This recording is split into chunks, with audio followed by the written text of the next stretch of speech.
Mishkin. I can't do it.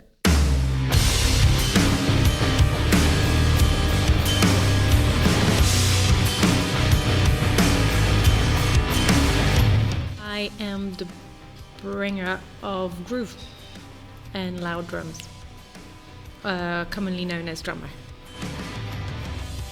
Actually, I was playing of all kind of music. I was playing some Celtic gig at some point in which I met Hana. We knew of each other because we were both playing in obviously similar scene in London. But that was the first time we met, and she thought, you know what, with your drumming, I'm pretty sure you'd be great for my progressive metal band. Do you want to join a band? No idea what made her think that out of the Celtic set, but that's how it started.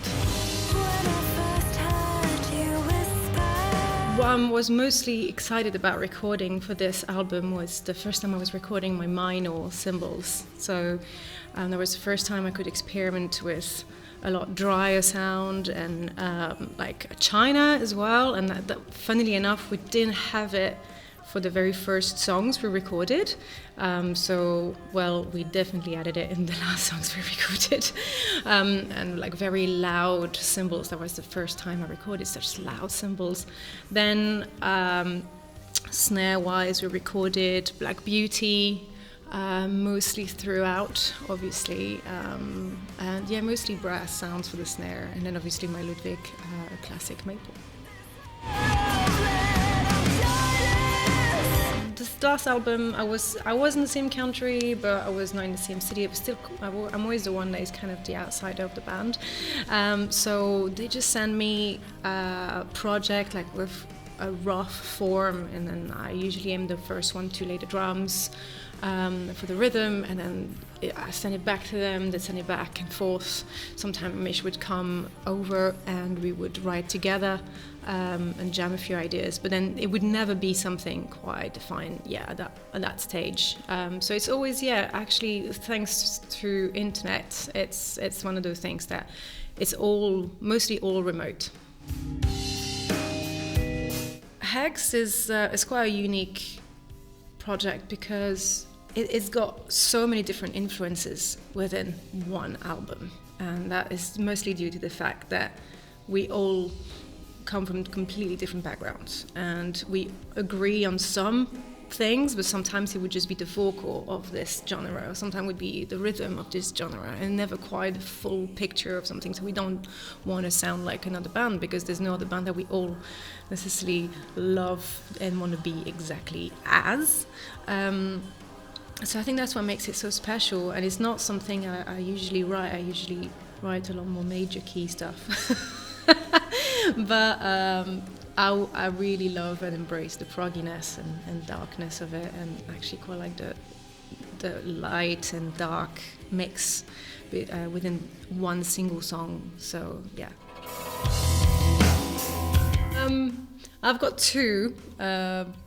My first nickname is Bamela, because on the very first tour I've joined these guys with, I barely knew them, but I was always, quite enthusiastic. I'm quite an enthusiastic person, I guess. And I just like to say, bam, bam, let's just do this, bam, let's do that. And after only a few days, they said, okay, well, Bamela. And my drum kit is Anderson, I guess, And then my second nickname is Snoop Prog. I'm quite a proggy person. That's all I'm gonna say. We are currently working on the next album, and it's gonna be darker and proggier. I think we're embracing this a lot more than during the process of HEX, and the sound and where we want to head musically is getting a little bit, let's say, clearer in everybody's mind. So we all very much on the same route. So we, it's definitely going to be crazier, and we want to bring whatever was on the first album HEX and just turn it to 11. So So we actually want to experiment with a little bit more orchestral percussion. So I know there was a little bit of timpani in the song Task at the end, but we want a bit more of that. So there might be a bit more orchestral percussion such as timpani, but we definitely want to experiment with gongs and tempo balls, waterphone, all of these kind of like sound design to create an atmosphere and almost kind of like a bit more ritual and meditating atmosphere to it. So we're definitely going to experiment with that in the percussion world. Understanding it. That we're all on the same page, because the goal is to go crazy deep in one idea, and sometimes one person's got a vision and is just trying to really tackle it, like understanding it and do it justice, and not just bring weirdness and crazy ideas just for the sake of it. It has to mean something.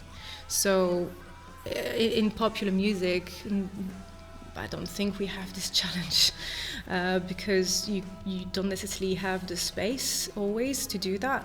That here we have technically the space and freedom to do anything we want, and it would technically suit the genre. So it's just about being precise in the idea and serve the other member's idea.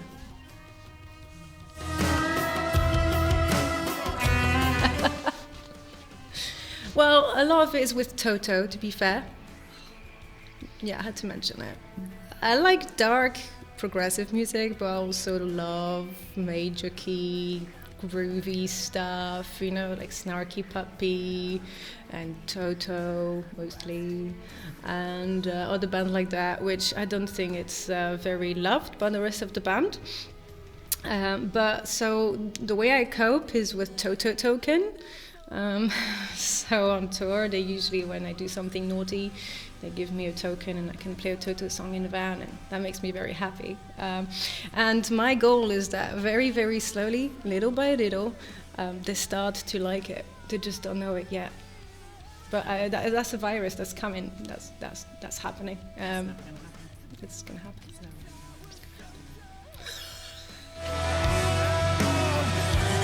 Well, now I'm tempted to say 11/8.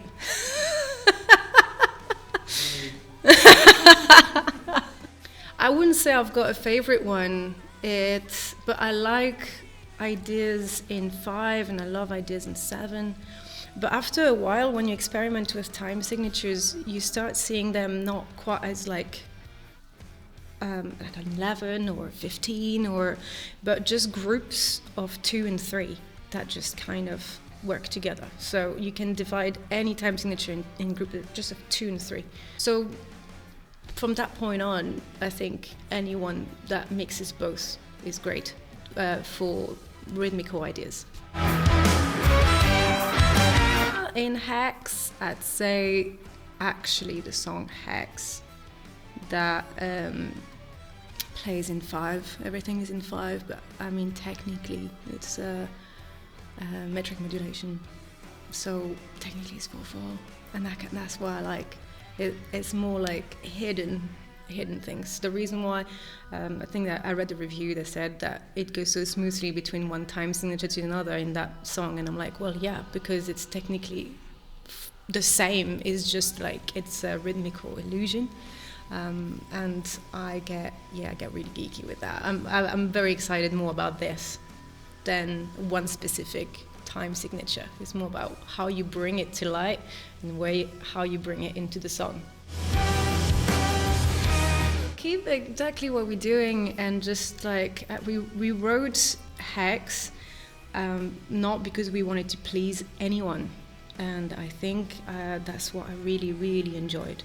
It's just making music for the sake of art and telling something and bringing something to the world that is completely genuine and raw and true, because that at the moment is really lacking in this world. Everything is fake, everything is for a purpose, everything is to please, everything is to want to be famous or this or that.